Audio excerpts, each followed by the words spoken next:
Live! Welcome to Orit Esther Riter, Discover Your Ratzon. This is the introductory to the series. It's an honor and privilege to have Orit speak at my home.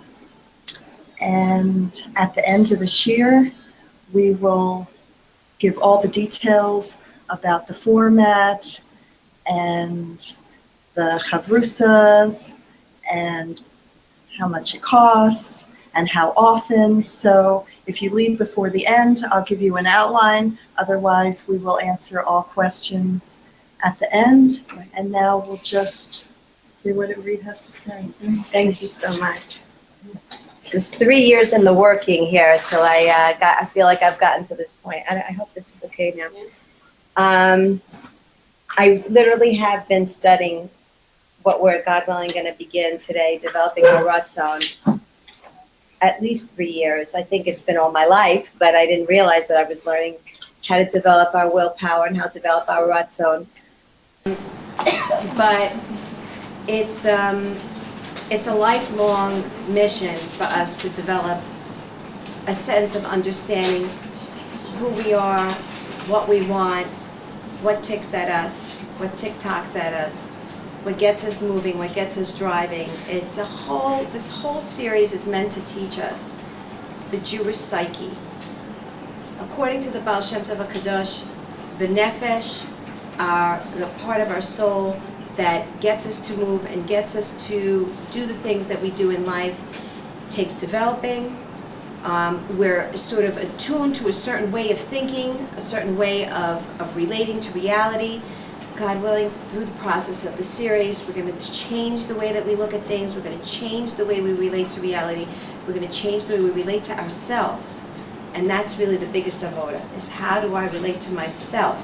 And based on how I relate to myself, I will learn better how to look at the world around me.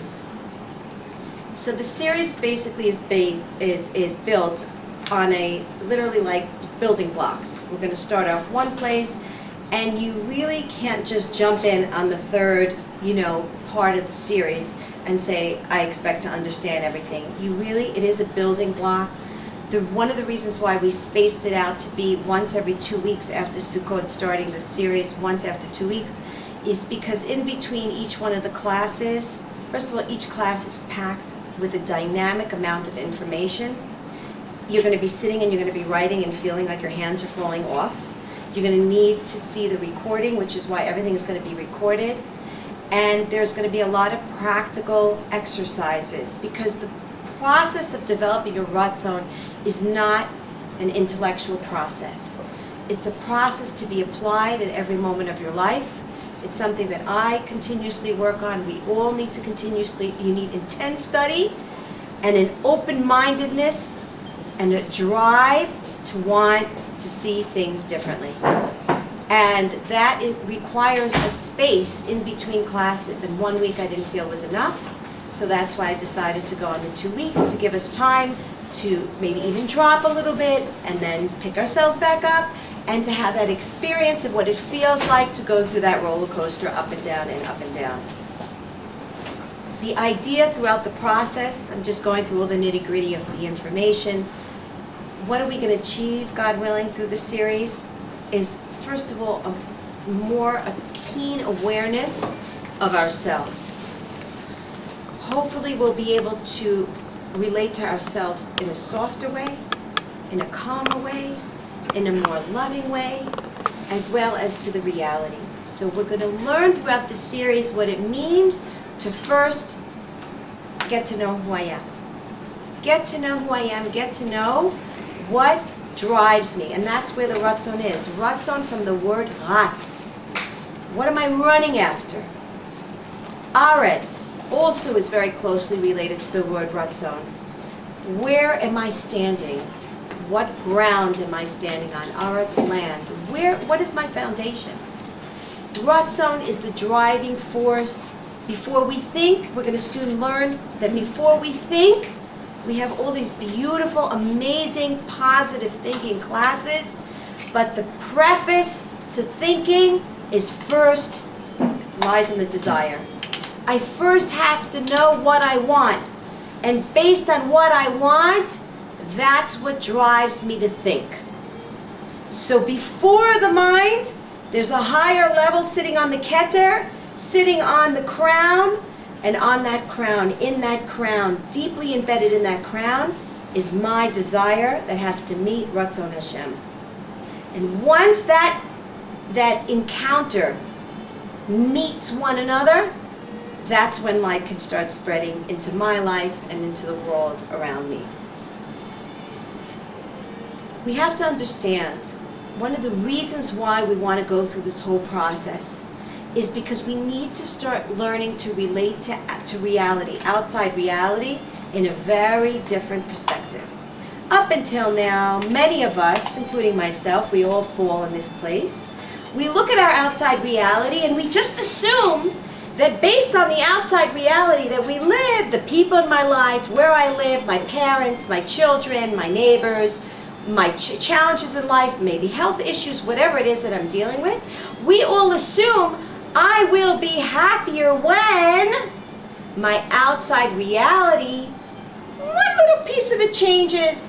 My husband could be nicer, my children could be smarter, my neighbors could be quieter, someone could be more considerate of me.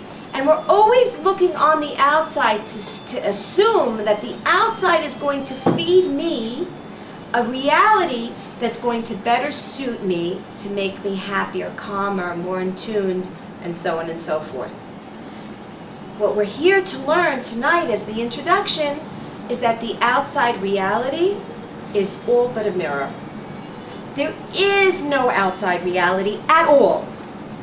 And here I want to stop for a minute and talk a little bit science to explain that even biologically, if you look at the human eye, we will learn that the eye, how does the eye see? There are light sensitive cells behind the retina of the eye. These cells pick up on the light, which enables us to see a certain reality outside of ourselves.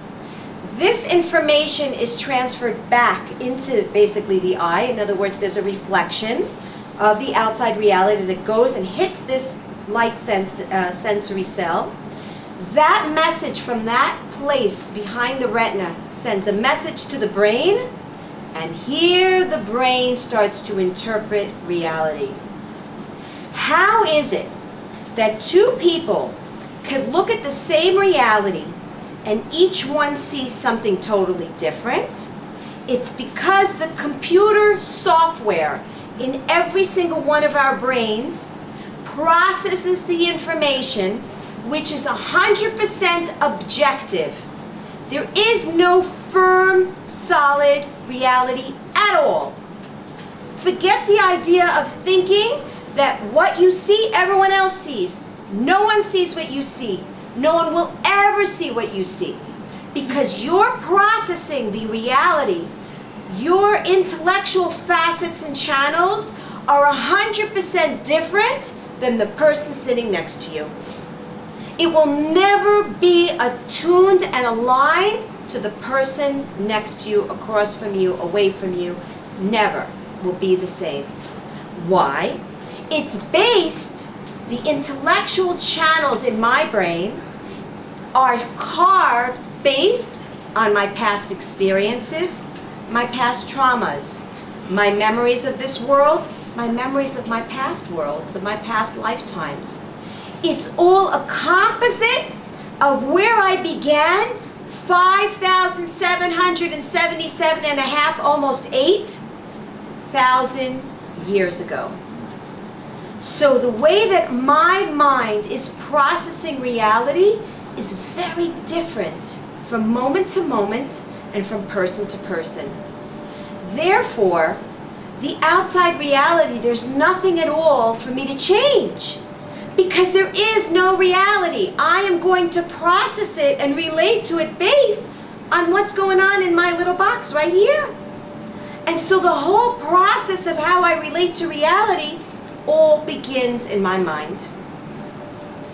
This series is meant to teach us how we relate to reality, first beginning in the mind. We're going to look at the 10 channels of the sefirot. I know we all hear about the sefirot, and it's very Kabbalistic, and we don't know how am I going to relate to it. We know a little bit about Chesed, Gvura, Tiferet, right? We know a little bit about the Netzachod and Yesod and Malchut, and all these words keep passing us by.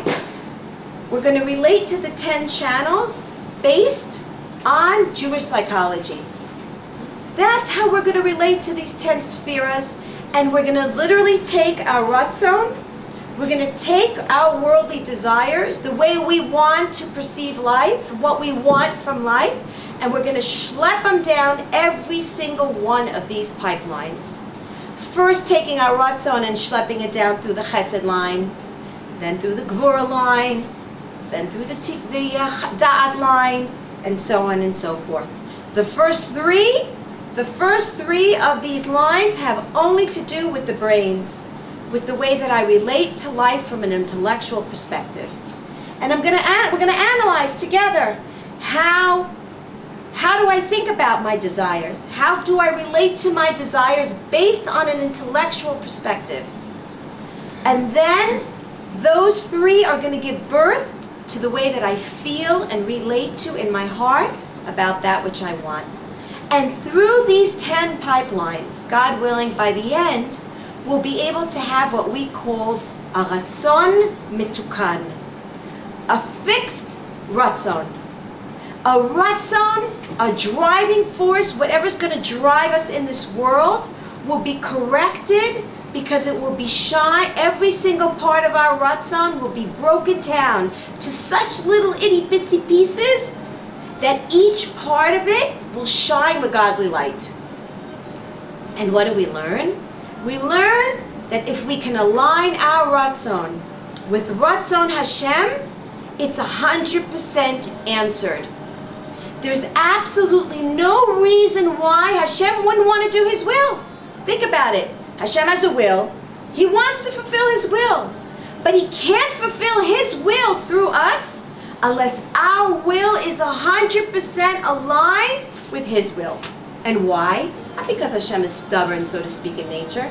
He's not here to run his vendetta or to prove he's the boss of the world. That's not Ratzon Hashem. Ratzon Hashem is that He should give us 100% without compromise, 100% oneg. Hashem, I'll quote the Mesilat Yesharim, and it says, Ha'adam lo nivra ela litaneg al Hashem v'lehenot miziv shchinato. The base of creation is, and I quote, Hashem created this world for man to enjoy delight and pleasure. If any of us at any point in our lives do not experience 100% pleasure, happiness, delight, we are in opposition, we are fighting against Ratzon Hashem. Just that in itself is a whole class. Just that in it itself, to understand that all Hashem wants to do is to give us hana'ah, oneg. What happens when the oneg is not 100% pulled through these 10 pipelines in the exact format that Hashem wants to give it to us? Then the letters of oneg, ale, ayin, nun, gimel, switch around to read nega. Nega is a plague. When a person experiences negaim, when a person experiences negativity, a plague in their life, it's because Hashem's oneg, somehow through the pipelines, somehow the letters got mishkababbled, and somehow or another, the Ratzon of Hashem, the oneg of Hashem, turned into to nega, chas v'shalom, for us. So God willing, through the process when we could take Ratzon Hashem in its fullest form, which is oneg, and we could pull it, literally schlep it through the pipelines, as it's meant to come down into our worlds, we will experience 100% what's called machshevet habriya, the thought behind Hashem's Ratzon in this world, and that's to experience 100%, no barriers, no klippas, no satan, no Yetzer Hara, 100% oneg Hashem, delight. I think that's worth a while. In Olam Hazeh? In Olam Hazeh. In Olam Hazeh. I'm only dealing with Olam Hazeh. As of course we know, this Olam is a springboard to Olam Haba. Whatever you get in this world, it's going to be greater, bigger, and fantastic in Olam Haba. So don't think that you're going to experience it oneg here and you're sort of switching off for Olam Haba. You're not. What you're doing is you're creating a springboard to jump from this world, and then up there, you don't have to go through the work. You will have already done the work, God willing, in this world, so you will be able to experience the maximum amount of oneg in Olam Haba because you've done the work down here. Now, hold on. It doesn't mean in all avenues of our life. Just to repair one Ratzon is a lifetime. So maybe in that particular point in my life, maybe all I want is to love my husband more. Maybe that's one thing and we're going to all decide this, throughout this process, we're going to all work on one Ratzon. And boy, that's 16 classes are not enough, but we're going to try. We're going to try to work on one Ratzon and really break it down to the nitty-gritty to see if I could really get it to be what Hashem wants for me in this world. Once we can get the gist of it, then God willing, we could start schlepping down other Ratzonot. And our Ratzonot are always changing. And why? So now let's talk about the whole idea of Ratzon. The whole idea of Ratzon is part and parcel of the foundation of life. Hashem wants us to want. If a person stops wanting, and we know this from this world, when a person stops wanting something, he right away falls into what we call in term today clinical depression. A person becomes sad and depressed when he stops wanting. When you lose the will to live, when you lose the will to get up and do something about your life, you're depressed. That means that we are disconnected from Ratzon Hashem. Again, it's really a psychology class. It's based on the psyche and the teachings of the Baal Shem Tov HaKadosh, but it really is, you really are in Psych 101, or maybe 110, I don't know, depending on where you were in your life. This is mamish, a class to teach us how to think and affect our feelings in a very, very different way. You see, the world outside is a direct representation of what's going on in me. I've taught this in my class before, but here we're going down to the nitty-gritty and seeing that I don't want to fight off my desires. If I have a lust, if I have a taiva, if I have a desire for something in my life, and it's for chocolate cake, and everyone knows I love to talk about chocolate cake, and it's for chocolate cake, Hashem wants me to have that ratzon. He wants me to have that desire, that lust, that passion about something in life, but my passion is misplaced. One of the things I did in my past trip now, that when we went to the tzaddikim in the Ukraine, is I spoke a lot about this whole idea of coming to a place of honesty, coming to a place of realness within myself. And I spoke to a lot of women, and I mentioned to them that the whole idea of our struggles, so many times, our desires are misplaced. And I happened to mention the idea that some women, without wanting to admit it, no one would openly, readily admit it, some women have a desire, even while being married, for other men. It's not something that any of us would readily say, yeah, I'll be the first one to admit it. But many of us have that misplaced desire and taiva. Some of us have a misplaced taiva where we want to have another child, a different child than what Hashem gave us. I hate to say, it's true. So many of us, and I went to the high extreme. Some of us just have a misplaced desire to want to work in something else. Why? Just to work in a different job, work in a different career maybe. That's of a lesser, let's say, misplaced desire. But everybody, every single one of us has some sort of a lust, some sort of a desire, some sort of a passion that drives us. Now what happens is if we don't put that ratzon in the proper place, we walk around feeling so negative about ourselves. So many women are so much in disgust and in disgrace over their misplaced desires that they end up yelling at husbands, yelling at children, being angry at in-laws, being angry at parents, and of course being angry at ourselves. But if we can learn to accept the misplaced desires, accept the misplaced lust that we have, and put them in the proper perspective and say, oh, the ratzon that I have for another man, God forbid, is really my desire to experience oneness with the ultimate love of my life, which is Hashem. Most of us wouldn't even think about that. We wouldn't even associate my misplaced love for another man, my fantasy to want to attract another man in my life. I'm sorry to be so blunt. I happen to take that as a very extreme example, but I want to explain where we're heading.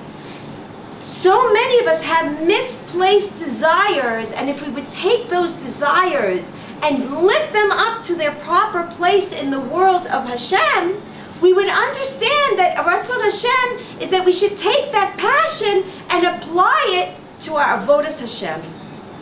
But that's a very vague context. You have to learn through these 10 pipelines how to take that and practically apply it in its proper place. And God willing, again, that takes a limud, a persistent study, and a practice. And what it requires most of all is a willingness to be open and honest with who I really am. And this class may not be for everyone. It might be scary for us to explore what really hides behind our desire for chocolate cake. There's another desire that hides behind my desire for chocolate cake. It's not the chocolate cake that I'm desiring. Maybe I'm desiring more sweetness in my life because I feel that I have bitterness, right? Maybe it's a desire for the hormones that are being raged through my body that assimilates the other type of hormonal response that I would get with something else, and chocolate cake is more safe for me to want to desire. Again, we're 100% honest in this class. And what we say in this class is 100% confidential, and I call it a therapeutic Torah therapy support group. Because if we're not real with ourselves, if we're not true and honest with who we are and where our lusts and our desires run, then we really can't fix ourselves, and we're going to remain in a negative place, literally, for the rest of our lives. You wanted to ask something? Oh, I thought you saw you raise your hand. No, there was a Oh, we want to shoo it away. Okay. There are 3 different types of ratzonot, of wants. There's ratzon bekedusha, there's ratzon detuma, and there's ratzon deklipat noga. There's ratzonot that are 100% filled with kedusha. Kedusha means 100% aligned with Ratzon Hashem. I'm doing something, I know it's Ratzon Hashem, I'm doing it, I'm thinking it, I'm feeling it, I'm speaking it. There's 5 levels. There's Ratzon, there's thinking, there's speaking, there's feeling, and there's doing. It all begins with the Ratzon.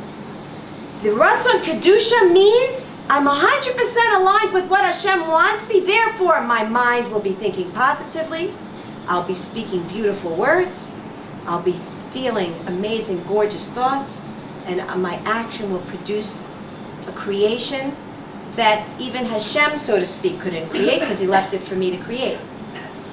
Then there's Ratzon Tuma. Ratzon Tuma, the word Tuma we've explained a few times. Tuma from the word Atimut. Atimut means it's sealed, it's closed, it cannot receive godly light. Why? Because it's misplaced.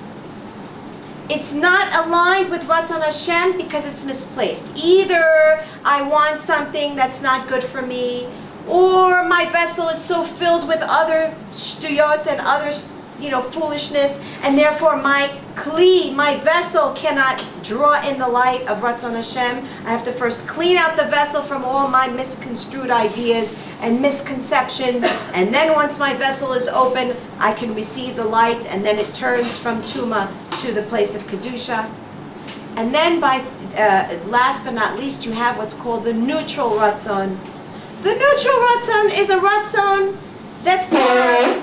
Parv means it's not good, it's not bad, it's neutral. I can make out of it whatever it is that I choose to see fit. Depending on where I am in my life, I could take the Ratzon of what I want, like chocolate cake. Chocolate cake, nobody says I'm not allowed to have it. It's not an avera to have chocolate cake. But depending on why, again, I want that chocolate cake, and what's my drive behind wanting that chocolate cake, it could be the Kedusha, or it could be the Tuma. If I eat it on Shabbos and I want to enjoy it, and I want to say a bracha on it and bring more angels into the world, it's Kedusha. With a little bit of Tuma, because I love the taste of chocolate cake, and it's just wonderful for me. Or, if I want it just because I'm so nervous and so agitated with my life right now, and I need a little bit of sweetness in my life, then that klipa noga, that neutral part of it, can now turn a little bit into tuma, because now I'm looking to compensate. I'm looking to stimulate and arouse my senses to compensate for my unwillingness to be happy with my reality. Again, I know I'm getting very deep and I'm talking very basic now, but I'm just here to try to explain to you how deep this whole idea of Ratzon could get, and that's why it's taken me so long to, God willing, have the courage to sit here before you and try to attempt to scratch a little bit of the surface of this limud. But it's a very deep and comprehensive limud that we're going to be going back with questions. I'm sure you women are going to have challenges for me. I hope to God that I'll have the answers to be able to uplift those challenges and bring clarity. But that's one of the reasons why I called it a Chabura, is so that we can bounce off of one another also. And that in between classes, we can pair up with someone else in this beautiful community of women to try to get to the bottom of what is really driving us, what is really pushing us forward in this life. Ratzon, if you take the word Ratzon and switch the letters around, it spells the word sino.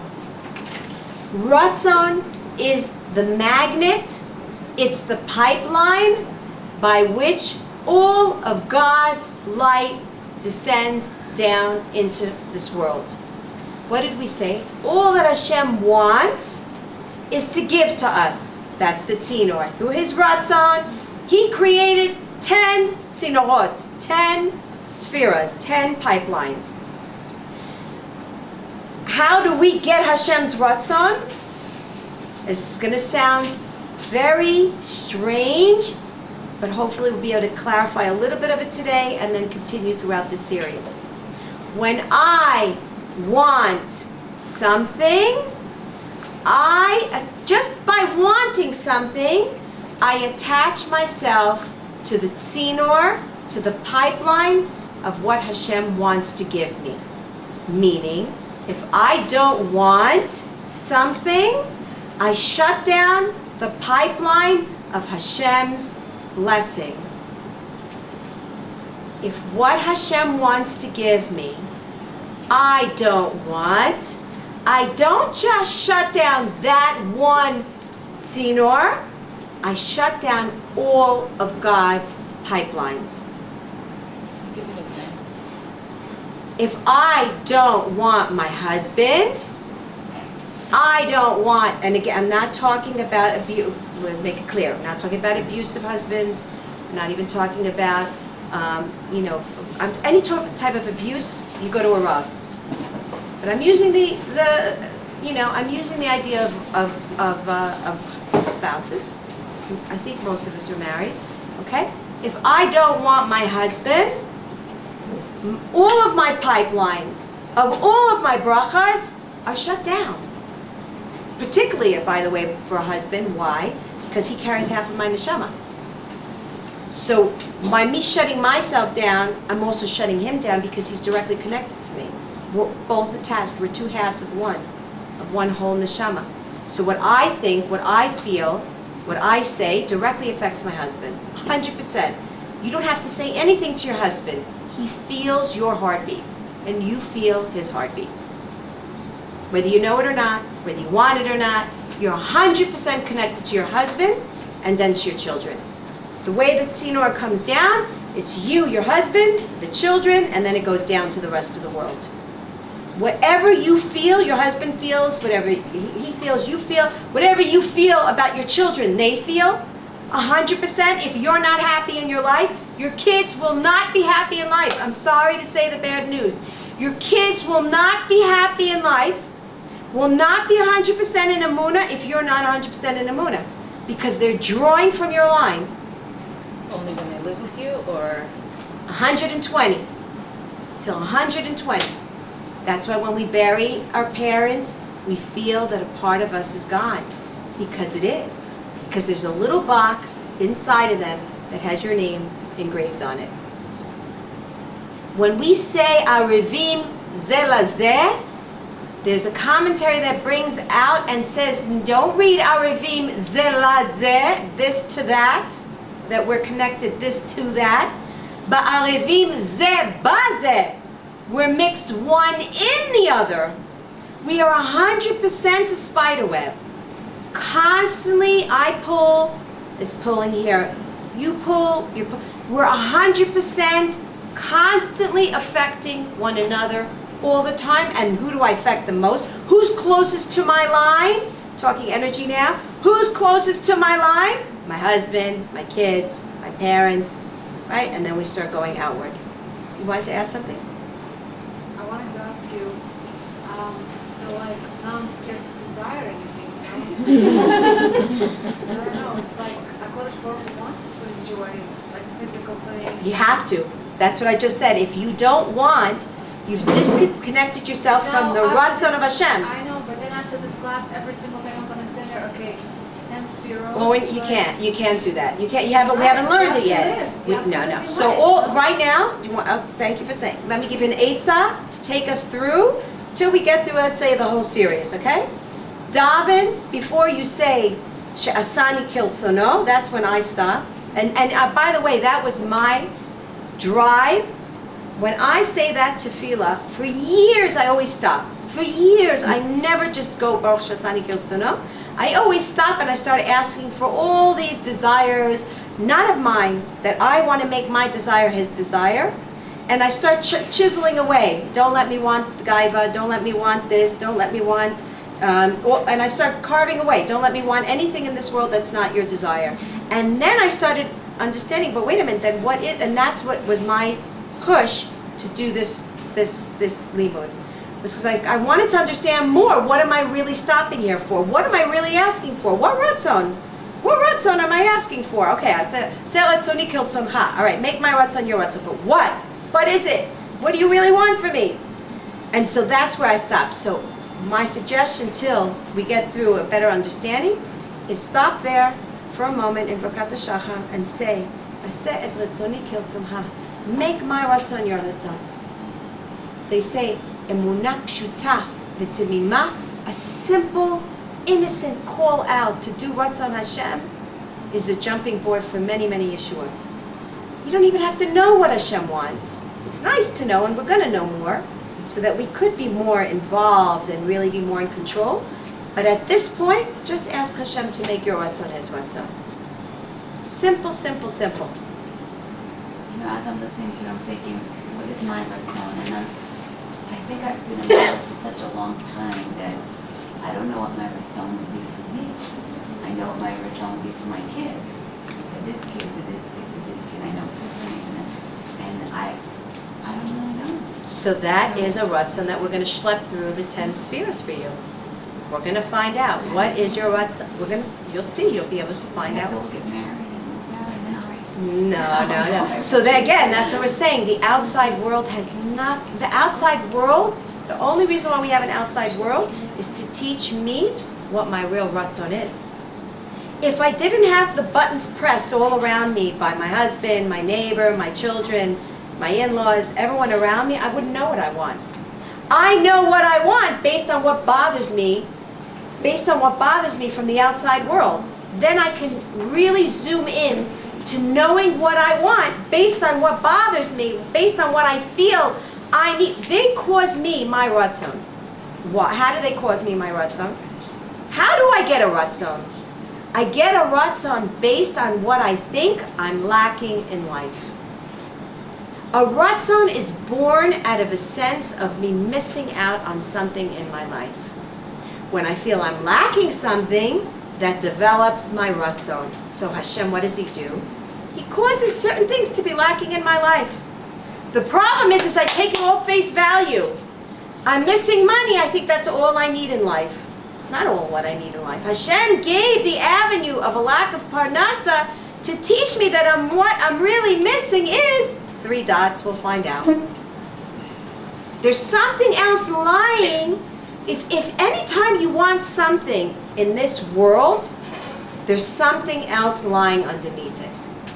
And this series is meant to teach us what is that something that's lying underneath it. So what is it? It's never face value. Remember, we always say, nothing in this world is face value. Nothing. Zero, zilch, nothing.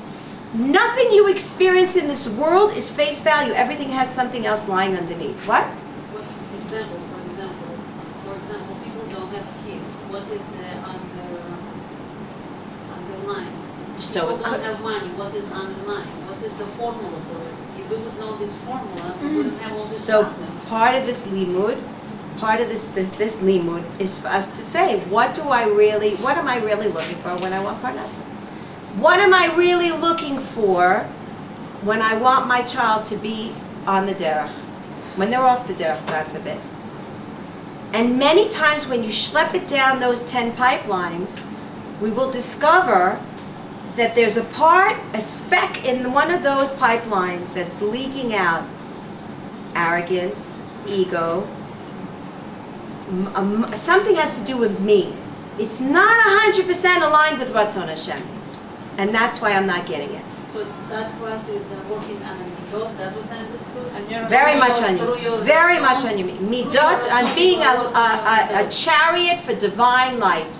You want to be a carrier for Ratzon Hashem, and by virtue of you being that sinor of Ratzon Hashem 100%, your Ratzon will also be fulfilled. As a Baruch gives you a problem to fix your midah, right? To fix your Ratzon, which is part of your Midot. And every time it's different. It's dependent on your midot. Yes. Because you grow in love and you grow with Yes, your problems. exactly. So the end That's why I said it's a light. light. This is a light. This needs to be applied to every aspect of So it's life. not 16 classes. It's until 100. It's 16 classes to teach right. It's 100 classes. I know. And I didn't say we're ending with 16. This is the beginning. We're here in the beginning. We're here to learn the basic, God willing, the basic formula of how to begin to develop a proper drive for life. But if you are satisfied with your life, not 100%, but satisfied most of the time. Then you have a Ratzon Metukan. But you say when you don't have a Ratzon means you are depressed. If you don't have a drive, you show me a person who doesn't have a drive to get up in the morning that he's not depressed. If you don't have a drive to get up in the morning, if you're not waking up with a passion of some sort, something needs to get you up in the morning. You need to feel like you're lacking something. Money, kavod, love, attention, something. There has to be a desire, otherwise we wouldn't get out of bed in the morning. Something has to be pushing me out of bed. I have to fix the table, I have to do the laundry. I don't know, something has to push me out of bed. The question is, what is that Ratzon? And to make sure that that Ratzon is at least somewhat attached as much as possible to Ratzon Hashem. So if you're a healthy person, you get up by yourself, like you have a Ratzon to get up. But you don't need this kind of Ratzon to fix the midah, or you always have to fix the midah. You always have, if you want to have your requests, so to speak, filled, if you want to reach tikkun, the real tikkun of why you're here, then we need to work on what gets me out of bed. What gets me out of bed? What pushes me to want to have shalom bayit? What pushes me to want to bring up my children and to give them love, attention, put them in the right? What is pushing me? What stands behind it? We think we know what stands behind it, and we're going to see throughout the process that what we really think stands behind everything that we do is not Ratzon Hashem. It's not Ratzon Hashem. And that's the problem. There are leaks and there are scars and there are cracks in our pipelines. And Ratzon Hashem is leaking out. And that's why we're not, so to speak, getting, so to speak, 100% of the oneg. If we really, you want to know when you have 100% Ratzon Mitukan, fixed Ratzon, you'll be walking around all day, every day. People will ask you, what drug are you on? Can I take some of that? Literally. You will be so elated and happy all day, every day. It has nothing to do with how much money you have in the bank, or what if your husband bought you flowers, whether he massaged your toes or not. You have chocolate cake in the refrigerator or not. It has nothing. Your outside reality will have zero, zilch, no effect on you whatsoever. You will be happy with life for the mere reason of being alive. Did you see this kind of Yeah, example of Baal Shem Tov? I'm here to say we need to have a derech. We need to have what to strive for. If you don't strive for the moon, you won't reach anywhere. I didn't say you're going to get there. Of course, we're not angels. But you have to have a derech. You've got to have a map. You have to have a direction. In the meantime, we're all looking around. I need to change my husband. I need to change my kids. I need to change my house. I need to change my furniture. I need to go on another vacation. I need to have another pina colada. We're always looking for other things to get me. We're stimulating and arousing and enthusing ourselves. I'll change the paint on my color of the wall. We're always looking for something. We're always running after the wind. We need to find a true ground, a ratzon, we said aretz, to stand on steady ground. It shouldn't matter to me what my neighbor says. It shouldn't matter to me what my husband says. And it shouldn't, I hate to say it shouldn't matter to me if my kid is on the derech or not. I hate to say that. It shouldn't matter, and I'll tell you why. Because if my kid is not on the derech right now, that's Ratzon Hashem. Don't throw the eggs. What if it's not the issue that he's on the derech now, but why he's what if he's been wounded? That's not I can easy daven, to swallow. so I'm gonna daven for him to find his true place in life. But maybe his pathway to his Gan Eden is through the woods and thorns. He signed up for this life. He signed up for this life. Remember that. He knew what he was getting into way before you gave birth to him. You don't even know half the things he knows in his subconscious. So if he's going through whatever he's going through, that's Ratzon Hashem. How Again, much of that is our responsibility? it's our responsibility to do the best that we could do and to desire to do Ratzon Hashem. That's where your responsibility ends. To have 100% Ratzon, to do Ratzon Hashem. Once you really want to be an Eved of Hashem, you're cleared of your responsibility. But now, it depends who you ask. You'll get a different answer once Ratzon Hashem. So One that- person might say, so that's- kick that kid out of the house. He's not following the mitzvot in your home. The other one will say, love him unconditionally. If you really, You don't know what Ratzon thank you, if you really align yourself to clean your vessel, to do Ratzon Hashem, and daven for it, and I want to talk in a minute what are the three stages of three avenues of developing your Ratzon, just in a general way. If you daven for wanting to do Ratzon Hashem, you let it go. Hashlech al Hashem yahavcha. What are you supposed to send Hashem? Yahavcha. Send him your love. Send him your desire to do and be one with him. Send him your desire to love him.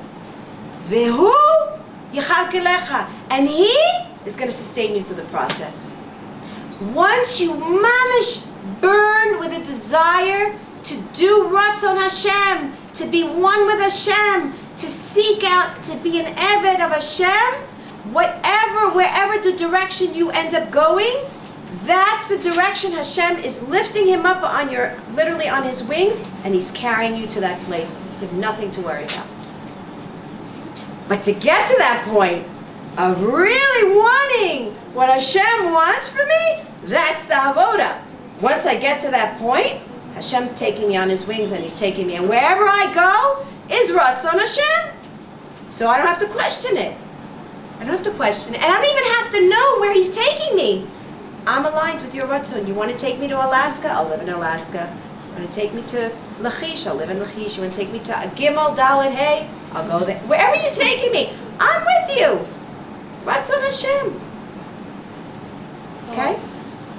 So, in other words, we, through this work, be able to know what the Ratzon Hashem is. If I'm going to all Glimpse. this, I don't promise knowing Ratzon Hashem. A glimpse, get a better idea. I'm relating to certain experience that you had. I don't want to announce which experience it was. And then you didn't have any understanding what Ratzon of Hashem is. So then you asked a Shaila, and he was given a certain psak, and that's what you went through. So I'm confused here. On one hand, we are asking, and then we're getting certain, that's Ratzon Hashem. And in the other case, like she's asking one person, says like this, and that person says like this. I'm confused.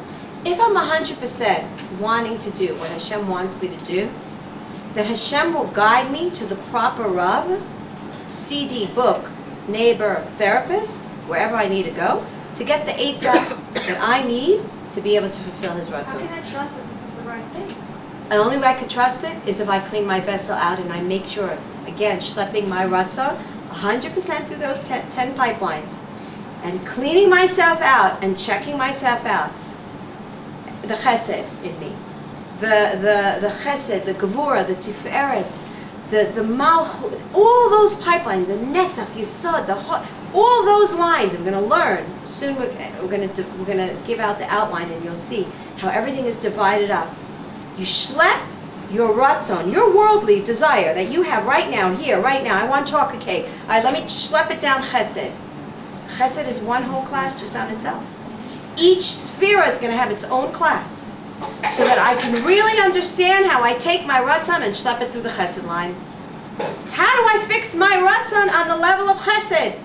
How do I fix my ratzon on the level of gvura, on the level of dat? Right? I schlep it down and analyze myself. I get to explore where I really am, and it's a very practical class.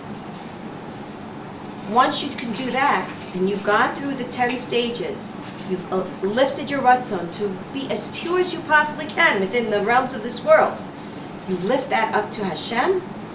You should sit down, legs crossed, with your latte in hand, and say, I had the slip to do Ratzon Hashem. Do you know what inner peace that is? I promise you one thing. The experience of inner joy you will never have experienced inner joy than having to have gone through that particular place, knowing I really did. What's the question that's always asked me? How do I know I did enough? The hishtadlus Emuna question that's the $1 million question I always get. Go through these pipelines, you'll know when your hishtadlus was enough. That's the whole limud is to really get down to the nitty-gritty of what drives you and what's your driving force. What drives you every moment of your life. Because it has to be some sort of ratzon. Everything that I do has a ratzon behind it. Everything. I'm fixing the table, it's because I have a ratzon to make it orderly. I'm making food, I have a ratzon to provide for my kids. Everything has ratzon. And how do you know what your ratzon? What's the first conscious stop for you to know what your ratzon is? Based on what you think about. We're always working on our thoughts, positive thinking. Before we get to the thoughts, we have to first know what I want, because I only think that which I want. I don't think about what I don't want. I think about what I want. So if I can fix what I want, I'm going to think differently. And then it drip drops the system. First I fix my want, then I fix what I think, then it affects what I speak, then it affects what I feel, then it affects what I do. It all begins with the ratzon, because we say ratzon is the tzinor. Ratzon is the kli. I decide how open I leave my kli or how much I close it, depending on my ratzon. Ratzon is a kli. Ratzon, think of it as a container. It's a container. It's the container that holds godly light. If my ratzon, what did I say before? If my ratzon is with Hashem's ratzon, then my kli, my container is filled with what? What does Hashem want to give me? Onig. My container is always filled with constant delight, light in the form of shefa, light in the form of happiness, light in the form of ultimate 100% pleasure. Contentment with life in life. No matter what my outside reality feeds me, my container is filled with godly light. Why is it so important to be constantly filled with godly light? Because before the neshama came down into this world, it was one, the container was one with the light of Hashem. There were no barriers, there were no klippas, there was nothing to stop me from experiencing 100% light. The real ratzon of every single one of us is to experience what we experienced when we're way up high. To feel one with Hashem. To be complete. Our kli, which is the body, is the biggest kli, as our biggest vessel. For our body to be 100% one with Or Hashem. That's all we really want. At the end of the day, my desire to organize my house, to go out and learn a career, to eat the chocolate cake, whatever it is, all of the ratzonot that we have is all stemmed in me wanting to grab divine light, and everything else is a cheap alternative, by the way. The real trueness and ratzon of every single one of us is to be one and experience one with the light of Hashem. Because what is light Hashem? The light of Hashem is clarity, it's purpose, it's unity, it's everything. All goodness, all happiness, all delight has a source. Everything else is a cheap alternative. If I can attach to Ratzon Hashem, if I can go back, so to speak, to simulate something of what I felt when I was on high, I will have the pleasure of Olam Haba in this world. Every single one of us. And we can achieve it. It can be achieved. At least drip drops and tastes of it. And the fact is on Shabbat, we get a real good taste of it. Ratzon Hashem is embedded in the day. It's in the day. How do you get to experience Ratzon Hashem on Shabbat? Lashevet. You sit down. You don't do anything. Lishvot. You are on strike. You go on strike on Shabbat. When do you go on strike? You stop wanting. You stop. I don't want my iPhone because I can't. I don't want to go out shopping because I can't. You want the chocolate cake. But Hashem gives us a present. He says that's noga. If you want the cake, it's neutral, it's parv. It's a parv chocolate cake, right? If you want that cake so that you can experience pleasure because now you're in my light, then it turns into kedusha. Rabbi Nachman says whatever you eat on Shabbat is mitzvah. And no calories. No calories, God willing. They take it up with the extra neshama. They carry the extra calories, right? So we get to really taste Ratzon Hashem on Shabbat because there's no other disturbances. There's no other klipot that are coming to disturb our Ratzon to be one with Hashem. It's embedded in the day. But we can have a little bit more of that during the day. We don't have to wait only for Shabbat. We can sit and analyze our Ratzon throughout the week and also discover that our Ratzon at the end of the day is really to be one with Hashem. So this series is really taking our Emuna and bringing it one big step higher into practical use. I want to end off by just giving 3 avenues that we're meant to fix our Ratzon. The first one, there's 3 avenues in general that we're supposed to always be connected to. HaKadosh Baruch Hu, the Torah, and Yisrael, right? What is it written in the Zohar? HaKadosh Baruch Hu, the Torah, and Yisrael, Echad Hu. It's all one. These are the 3 channels by which we fix our Ratzon. Number 1, Kadosh Baruch Hu. Repeat the words. Yesh Borei La'olam. There's Borei La'olam. I know all of us know it, but we have to keep reminding ourselves that at the end of the day, we're here to serve Hashem. There's a creator in this world. Everything that we do has a divine purpose. We have to constantly remind ourselves that there's a creator and that we're being driven by his Ratzon. We are here as part of the design. He wills for us to be here so that we could be part of the creation and create a better place. Number 2, the Torah. How do we get, as we said before, how do we get a chance to understand a little bit more of what Ratzon Hashem is? We delve into the wisdom. We delve into the wisdom of the Torah.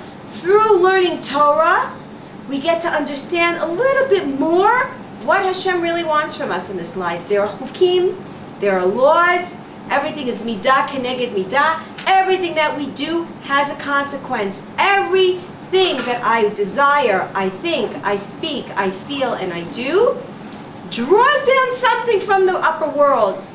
What it draws down, we said, either kedusha, tuma, or it's in the realm of noga. It's parv. But everything that we do draws down something. Every time I have a desire to want to do something, I'm drawing down something from the world. The question is, what am I drawing down? By learning Torah, I get to scratch a little bit of the surface and I get to understand a little bit of the godly wisdom of what lies behind everything that I'm doing. I get to understand a little bit more. And third of all, which is where the outside reality comes into play, is Yisrael. I understand that my Ratzon is fixed through the people that are placed in my life. It's not for nothing. I have the husband I have the kids I have the neighbors I have the house that I have the body shape that I have the color hair that I have the habits that I have the tendency that I have. Everything that I have is here to teach me something about me. And so when I could see that all of Yisrael, all of us have, at the end of the day, the same job to do, and that's to learn about who I am through the other, then I can respect also the other person more. Because I realize that he's a puppet, in a way, in my life. He's here to teach me something about me, that if I didn't have that person in my life, then I would really never get to know the schmutz that I have inside of me. I would never know that I have the midah of anger unless I had someone to anger me. How would I know that I have it in me to be angry, selfish, mean, miserly, impatient, unless I had someone who would push my button and I would say, "You're the only one who gets me to get angry. Nobody else gets me to be angry." Hashem knew what he was doing when he put that person in my life. He was meant to press that button. Because if I didn't have that person in my life to teach me that I have this trait of anger, how would I ever be able to know that it's Ratzon Hashem for me to fix that anger? Maybe it's Ratzon Hashem for you to stay away from this person. What if that person's a chat? In certain circumstances, you're correct. But in my opinion, just for a certain period of time until you work on yourself, and then you can go back and experience that person from a whole new light. If it's your husband, I mean, it becomes that much more challenging. But say it's your relatives, it doesn't have to be your husband, your relatives. So, Sister or your brother. right, so you can only pull away from them to a certain degree. They're your family. Cutting them out of your life is not Ratzon Hashem. Hashem doesn't want us to cut people out of our lives. We're meant to somehow merge and blend and find a beautiful medium. You brought me to another point which I forgot to mention. When our Ratzon meets Ratzon Hashem, when you put the two together, you create a new reality. Two opposites. All of life, all of nature has twos, has opposite. You have hot, cold, tall, short, fat, skinny, right? Patient, impatient. The nature is built always on two opposites. There's a third medium that is not part of creation from a natural perspective. That's the perspective of shalom. Anytime a person takes two opposites and merges them together, they create something that by nature was not part of the world.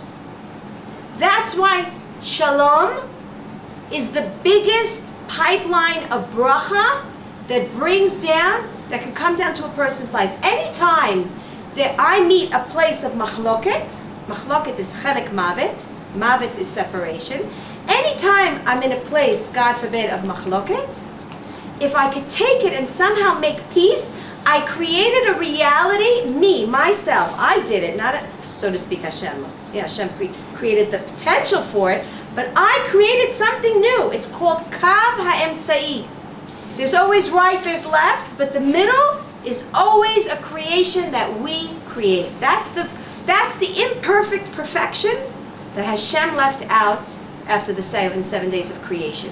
Hashem left the world after 6 days, and he left the world perfectly imperfect. How? By leaving out that third line. And every time we merge two opposites together, we create perfection. We have created something that was not there in existence before. That is our creation. That is what we take in our Olam Haba. That is part of our Olam Haba. For example, Shalom Beit. Right? But let's say- I have me and my husband were arguing about something, and now either from his side or my side, we have peace. That peace, that moment of peace that I created in this world is my Olam Haba. I take that with me forever and ever and ever and ever. That's another diamond in my palace in Olam Haba. That's not something that was there. I created it through my avodah and my midot, by my fixing something within myself, or him, maybe he did it, or I did it. At the end of the day, it doesn't matter who did it. You know why? Because it's shared ground. So long as I'm married, it's shared ground. That's why for us to say, well, I'm always giving in, he's always giving in, it doesn't matter. It's shared ground. You're both going to enjoy it at the end of the day, and you're both benefiting it because you're both one. Until we don't realize that my husband and I were one, I won't be picking teams. You're on the you're on Yankees, you're on Mets. No! We're both on the same home front. We're all on the same team. We're all fighting together the same war. You're doing the anger, I'm doing the stinginess. You're doing the impatience, I'm doing the frustration. You're doing the over craziness, happiness, and I'm doing the massive depression. I don't know. Everyone's taking a part, but we're all fixing the same house. I'm painting the windows, you're cleaning the walls. It's the same thing. We're still building our house. Everyone's playing this, we're all doing the same thing. Just everyone has a different role. So unless we see that unity and we understand at the end of the day, we're all here to fix the same thing. Everybody from a different avenue. And the reason why you're in my life is to help me fix. And the reason why I'm in your life is to help you fix. At the end of the day, we're building the same house. When we could see that togetherness, that unity, we have created something that was not there before. It's a whole new creation. Something that was not there. And it's due to me. Do you know what simcha a person goes through when they experience that sense that I created something? I went beyond something, above nature. Do you know what shefa he brings down, that shefa the person brings down at that? All their pipelines are cleaned. You've taken the rotor-rooter, you've just emptied out. You've just done Drano on every single one of those pipelines. Because you've merged Ratzon Hashem with your Ratzon, you've created the Kav HaEmtza. Again, these are very Kabbalistic terms. They might seem very far-fetched, and that's why it's a very gradual process. Very gradual. And if you miss a class, you really need to listen to the recording in order to be able to make up what you've missed before, because it's a building process. Can somebody listen from Kutzlaretz? Yeah. Can be like, Yes, really get the same out yes. of it? You will be able to, you won't be able to get the Q&A, which now, Tammy, I'd like to invite you to, if you could please explain the process.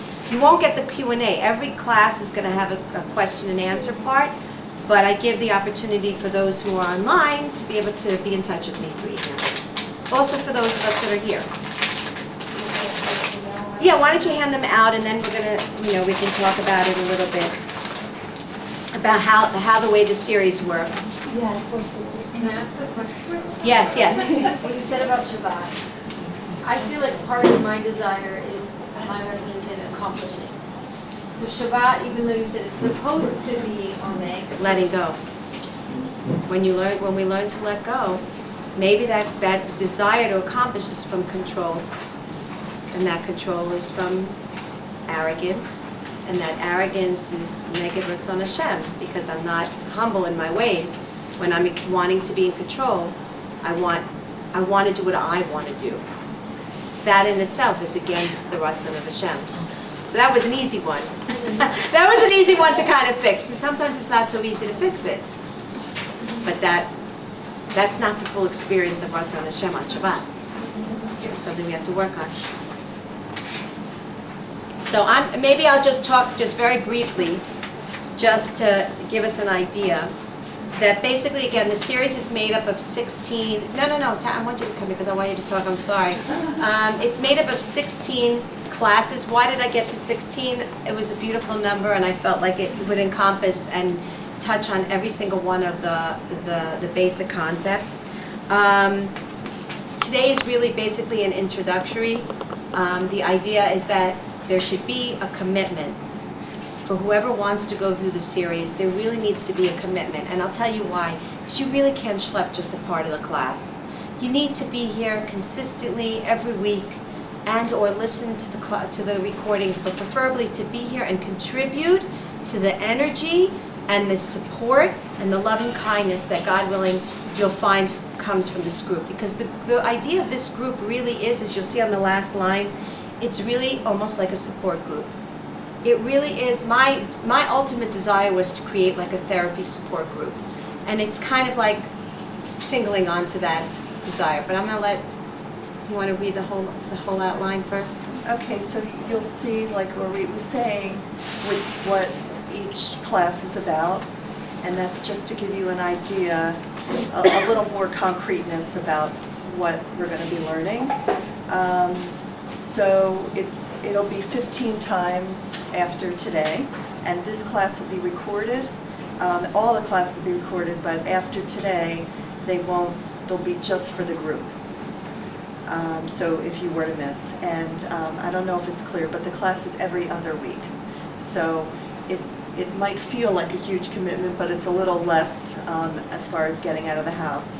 So the first class is October 22nd. It's the second Sunday after Sukkot, and then it'll meet almost every other Sunday, depending on Chagim or if we're traveling. So the reason that it's set up every other week is so that we can do homework. Orit's going to give us things to work on based on what she taught that day, and we thought it made the most sense to pair up with people to make sure that we work on what we need to work on. You have the ongoing support, right? So basically, to make it easier, it would be like the Sunday night that we're not here, you could be on the phone with that person just to review what we learned and to figure out, what we need to do for our own avoda.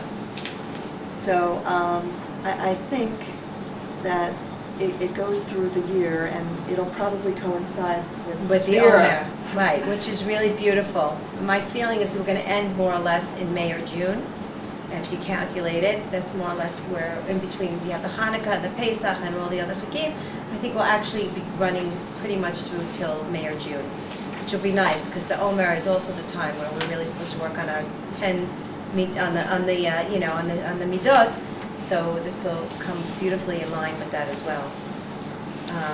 So Orit thought that the format should be that the first 15 minutes would be Q&A. So it would be questions from the weeks before. Because you're going to have questions that will accumulate from the 2 weeks before, even though we are going to leave Q&A after every class, but there's certainly going to be questions, practically speaking, things you've gone through the last 2 weeks. You're going to have questions, so we'll leave that open for them. And then it'll be about 45 minutes to an hour of new content based on this outline. And then the last 15 minutes to 30 minutes, so I guess we're thinking, depending on how much questions at the beginning and how much at the end, I think an hour and a half. Yeah, at the total. maximum, right. And then, so then a question and answer at the end for what was learned that night. And to keep kind of the integrity of the group and a cohesiveness, there'll be an email group, so we can ask each other questions or ask Orit. And Orit is also going to be available to help anyone who needs to work through something that they can't work through with their chavrusa, or they might not be comfortable to ask in, a group format.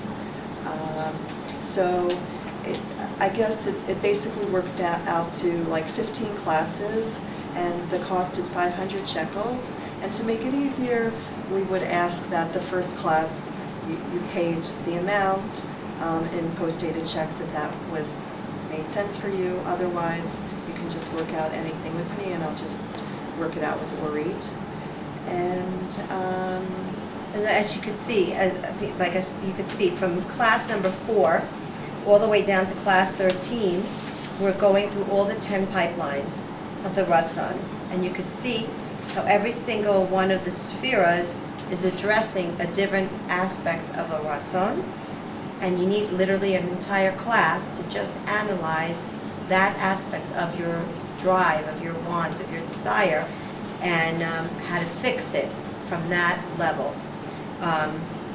But before we do that, again, we're going to do another sort of more in-depth general class next time to really get an idea of, again, what does it mean to have the Ratzon? Where does it come from? Why does Hashem want us to have a Ratzon, and so on. Some of it will be just briefly reaching again on what we've learned today, because there were a lot of deep concepts also in today, and other new ideas. And then the third class is really part 1 of, as you see, seeing life, trying to see life from Hashem's viewpoint really requires, I wanted us to be able to see that before the 10 spheres and after the 10 spheres. And to analyze it and to be able to see that we're going to see things differently, literally, before we learned all those 10 pipelines and after we learned all those 10 pipelines. You'll see for yourself how your mindset, the questions you might have in class number 3 won't be necessarily the questions you have in class number 14. So I purposely wanted us to be able to even self-measure how much you have changed just in those 10 classes. So that's why I situated it the way that it is. And then class number 15 is really more of an open discussion, practical class. And then 16 we go back to really what are the obstacles that might come in our way that's going to hinder us, God forbid, in fulfilling our Ratzon. So hopefully it's clear. And if anyone has any issues with difficulty, also with payment, again, please address Tammy with everything. And like I said, this will also be available online for those people that you think might benefit from it in Chutz La'aretz. Can't come here, it'll also be something that can be followed through when we're in Chutz La'aretz. So I wish us all a lot of atzlacha in developing our Ratzon wherever we may go from this point on, especially before Rosh Hashanah, where we say to Hashem that we want Him to be our King for another year. If we really, really want Him to be our King for another year, then we should want what He wants from us. We should also want it. Because you don't want a king to be in charge of your life if you're not happy with what He gives you. How could we say to Hashem, I want another life, another year of life, if what He's given me up until now, I didn't want? How can I stand in front of Him and say to Him, Ten li chaim? What kind of chaim? I gave you chaim and you weren't happy. You were kvetching a whole year, telling me you're not happy with the life, and now you're asking for another bad year. Like, what are you asking for? What? We're asking for a better year. But again, who's to say what's better? Where's my Ratzon? Right? So, Be'ezrat Hashem, we should come to a better clarity. Also, between the classes, there's going to be classes by Ruchama Trifus on Nar Yarden, which is not part of the series. So every week they'll be teaching of the daily dose of Emuna. Those classes on the off weeks will be about the Parsha and Emuna and emotions on the Parsha. So just to keep us in mind that there will be Sunday Limud. at 8? That's going to be on Tuesdays. No. Night or morning? Oh, Wednesdays. Sorry, that's right, Wednesdays. Night So it'll or be morning? Sunday, Wednesday, Sunday, Wednesday. That's the way hopefully it'll be. Night. Wednesday night. Thank you. Thank you.